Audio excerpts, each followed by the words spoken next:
ইতিবাচক ধারায় শেষ হয়েছে ঢাকা স্টক এক্সচেঞ্জের লেনদেন। সার্বিক সূচক BSE X 53 পয়েন্ট বেড়ে দাঁড়িয়েছে 5035-এ। বেচা কেনা হয়েছে 690 কোটি টাকার।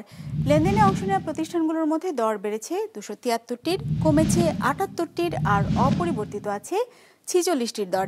এবার বাজার নিয়ে বিশ্লেষণ শুনবো অ্যালায়েন্স ক্যাপিটাল অ্যাসেট ম্যানেজমেন্ট লিমিটেডের। আজকে মার্কেট পজিটিভ নোটে ক্লোজ হয়েছে এবং মার্কেটের ওভারঅল সেন্টিমেন্ট নিউট্রাল নেচারের ছিল। ইন্ডেক্স অ্যারাউন্ড 54 পয়েন্টস বেড়ে এখন ফাইনালি ক্লোজ হয়েছে 5035 পয়েন্টসে।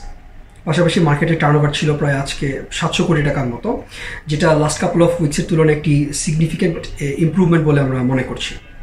পার্সেন্টেজের দিক থেকে আজকে 67% কোম্পানির প্রাইস বেড়েছে, কমেছে 22%, এবং অপরিবর্তিত ছিল মাত্র 11% কোম্পানির প্রাইস।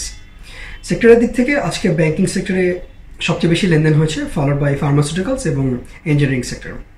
ফাইনালি আজকে ইন্ডেক্সে সবচেয়ে বেশি পজিটিভলি কন্ট্রিবিউট করেছে ওয়ালটন হাইটেক ইন্ডাস্ট্রিজ এবং সবচেয়ে বেশি নেগেটিভলি কন্ট্রিবিউট করেছে ইসলামী ব্যাংক লিমিটেড।